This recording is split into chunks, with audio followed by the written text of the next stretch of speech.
हैदराबाद जाना था, फिर अगले दिन वहाँ शादी अटेंड करके 5 तारीख को सवेरे मुझे पुणे जाना था दूसरी शादी अटेंड करने, और फिर 6 तारीख को शाम में इंडिगो से लौटना था जी। तो यहाँ से हैदराबाद इंडिगो फ्लाइट थी 6:30 बजे। हम लोग एयरपोर्ट पहुँचे तो बोला कि नहीं 1 घंटा डिले, 1 घंटा अल्टीमेटली। नमस्कार, मैं हूं नज़ीर खान और आप देख रहे हैं 24 डेली वॉच। 24 डेली वॉच में आपका स्वागत है। और आज हमारे साथ मौजूद है वर्ल्ड फेमस, और आपको बता दें कि डॉक्टर अजय कुमार जी, जो कि किसी तारुफ के मोहताज नहीं है, प्रेसिडेंट रहे हैं IMA के एक्स, और यूरोलॉजी सोसाइटी ऑफ इंडिया के भी प्रेसिडेंट रह चुके हैं। और इनकी जितनी भी तारीफ किया जाए वो कम है, लेकिन हम जो आज इनके साथ बैठे हैं और ख़ासतौर पे बात करने के लिए जो बैठे हैं, वो जो है ना फ्लाइट कम है ना पायलट कम है, लेकिन फिर भी इंडिगो की फ्लाइट इतनी ज़्यादा कैंसिल क्यों हो रही है।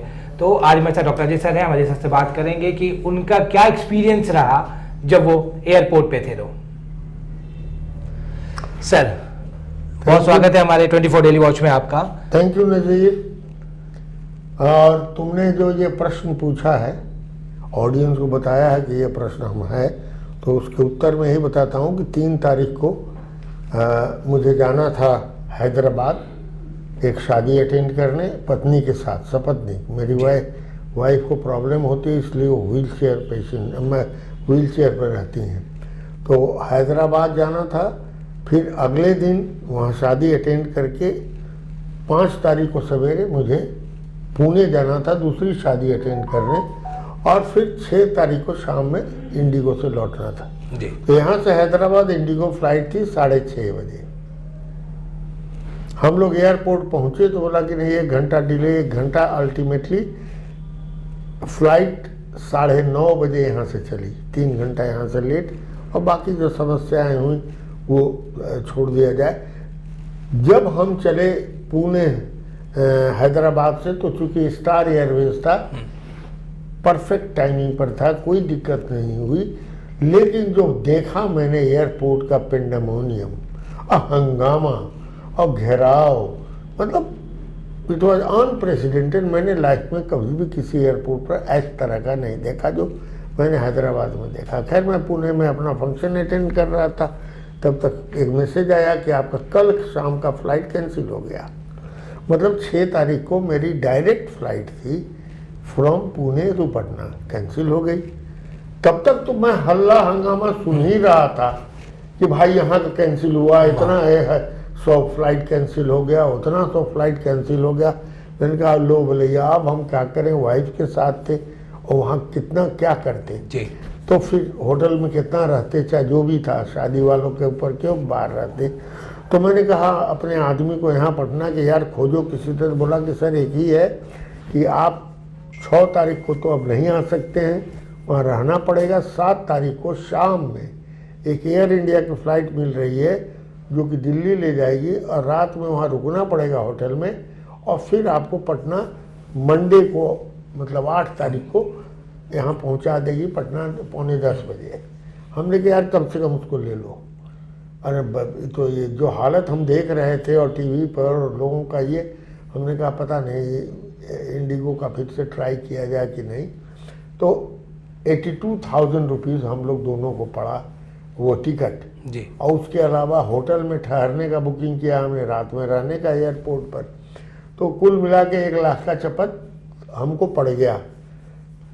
क्राइसिस के पीछे की वजह अगर अभी बताता हूँ। जब चपत पड़ गया तब मैंने कहा ठीक है कल शाम में जाऊँगा। अचानक फिर कहाँ से पता लगा, यहाँ का एक ट्रैवल एजेंट हमारे यहाँ दोस्त सुपर ट्रैवल बोले कि सर एक फ़्लाइट आ रही है सवेरे 7 तारीख को, जो रांची होते हुए पटना आ रही है। रांची आइएगा, रांची दूसरी फ़्लाइट देगा इंडिगो का, पर तो ठीक ठाक दिखा रहा है, जल्दी बुक करो भाई।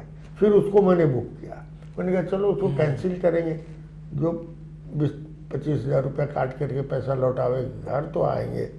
तो खैर anyway we took the flight. वो भी थोड़ा सवेरे लेट चली, 6:20 की फ़्लाइट, वहाँ से 9 बजे चली, और हम पहुँचे रांची तो मालूम हुआ रांची पटना कैंसिल है। तो फिर बाय रोड हम और हमारी पत्नी वहाँ से टैक्सी लेके इनोवा पटना आए रात के 7 बजे, 7 तारीख 7:30 बजे रात में 8 घंटा रोड पर ट्रैवल करके, तो इट वॉज रियली हेक्टिक। मेरे जैसा senior citizen at this age of 77 and my wife 72 having problems with her back and all, हम लोग को बहुत कष्ट हुआ। जब मैंने एनालाइज किया, और इस बीच में सारे समाचार आ रहे थे, मेरे कुछ सोर्सेस थे, कनेक्शंस थे, सबको मैंने एक्सप्लोर किया, सबसे बातें की, और अंत में सारी चीज का निचोड़ जो आया कि इंडिगो ने बदमाशी की, ब्लैकमेल करने की कोशिश की, और जो लोग जगह जगह से खबर आ रही है कि चूंकि इनका मेजर शेयर है 67% के करीब of the whole aviation industry of India, तो इन्होंने ब्लैकमेल, एक सबको जान रहा है, उसको हम रिपीट नहीं करेंगे, कानून आया, कानून लागू हुआ, अरे भाई तो सब एयरलाइंस पर लागू हुआ। और दूसरा, पायलट का आपको कमी कहाँ था? सही बात है, जो डेटा आया है 2.86% आपको सिर्फ पायलट की कमी थी। 5-5.5 हजार पायलट में 2.86% की कमी थी।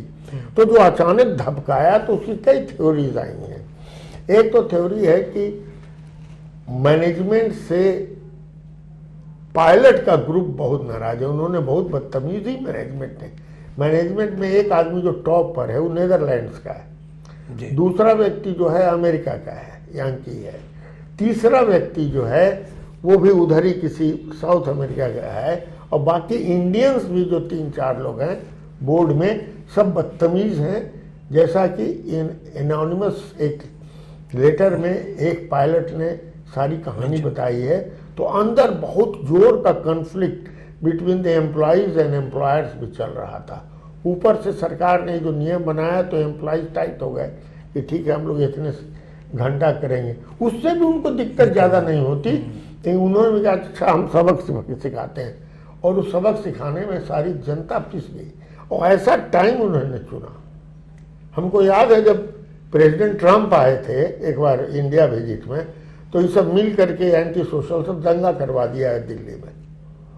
मोदी जी उधर बिजी थे, दंगा करा दिया। इस बार पुतिन जी आए, चूंकि उनको कवरेज नहीं मिले, क्या नहीं मिले, ऐसा टाइम में इन्होंने दंगा ये कराया कि साहब पूरा देश पंडामोनियम में चला गया। बेइज्जती भी बहुत हद तक हुई। मोदी जी को 2 दिन एकदम 36 घंटा एकदम टाइम नहीं था। ठीक उसी समय सबसे इंटेंसिव प्रॉब्लम हुआ।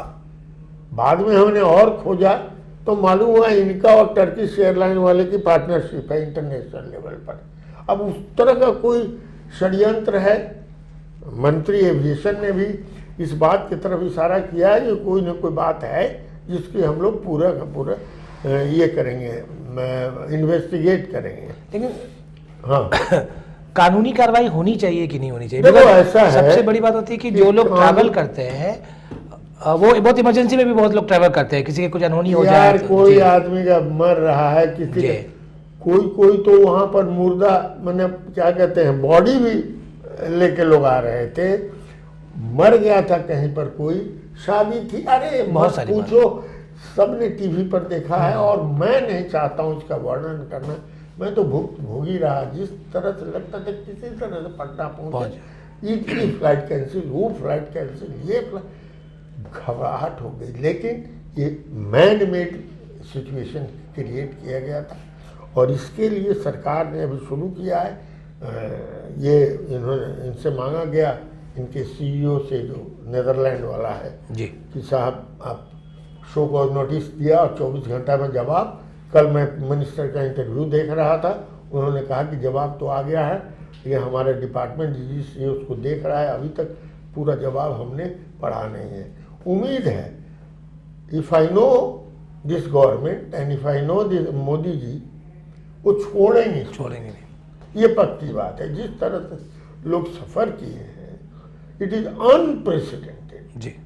मैं 1975 से एयर ट्रैवल कर रहा हूँ, नेशनल इंटरनेशनल, 55 देशों में मैं घुमा हूँ और घूमता ही रहा हूँ। ऐसा पेंडामोनियम है, जगह जगह पर समस्याएं हुई हैं, छोटी मोटी। तो इस तरह से देशव्यापी समस्या ये पहली बार मैंने देखा। देखो जब गवर्नमेंट ने कढ़ाई जैसे ही की और जैसे ही पुतिन जी उड़ के गए रूस, फ्लाइट ठीक होने लगी। अब धनाधन ठीक हो रहा है। और 16 तारीख को हम लोग को फिर फैमिली हॉलीडे में जाना है गोवा, तो उस दिन का कह रहा है कि सब ठीक है। वो भी इंडिगो है आपका? इंडिगो ही है सभी। अब इतनी सारी फ्लाइट्स है। हाँ। मैं कोशिश करता हूँ इंडिगो न लूँ, ऐसे भी नॉर्मल टाइम में। पहले एयर इंडिया ही प्रेफर करता था, अभी भी एयर इंडिया प्रेफर करता हूँ, लेकिन इन्होंने इतना शेयर ले लिया है कि हर जगह इंडिगो ही रहता है। Numbers of. अब हम चाहते हैं कि गवर्नमेंट इस बार जो एक्शन ले, एक काम जरूर करे, इनका शेयर ऑफ रूट्स को घटावे। ये बहुत जरूरी है। इसको घटा करके तब आगे वाले एयरलाइंस को, अन्य एयरलाइंस जो प्रमोट हैं उनको स्पेस मिलेगा। लोग कहते हैं ना कि समुद्र में बड़ी मछली छोटी मछली खा जाती है। ये इतना बड़ा मछली हो गई है कि सारे छोटे एयरलाइंस जो चलाना चाह रहे हैं, चाहे स्टार हो या आकाशा हो या और सबको ये दबोच देता है। अब यदि थोड़ा सा इस पर कड़ाई होगी, उन लोगों को स्पेस मिलेगा, तो बेटर कंपटीशन होगा, बेटर सर्विसेज मिलेगी और सब होगा। ये मेरा अपना जी। चलिए, बहुत शुक्रिया, आपने अपना कीमती वक्त निकाला। दर्शकों और हमारे खास तौर पे जो व्यूअर्स है ये देख रहे हैं, बेसिकली ये जो हमारा इन्फॉर्मेटिव वीडियो था, इन्फॉर्मेटिव इसलिए था क्योंकि लोग सफ़र कर रहे हैं, ट्रैवल कर रहे हैं, और बहुत लोगों को बहुत इमरजेंसीज होती है।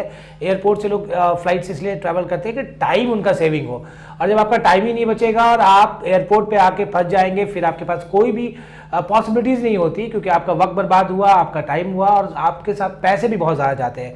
देखते रहे 24 डेली वॉच, और हम बहुत सारी इन्फॉर्मेटिव वीडियोज़ डालते रहेंगे आपके लिए।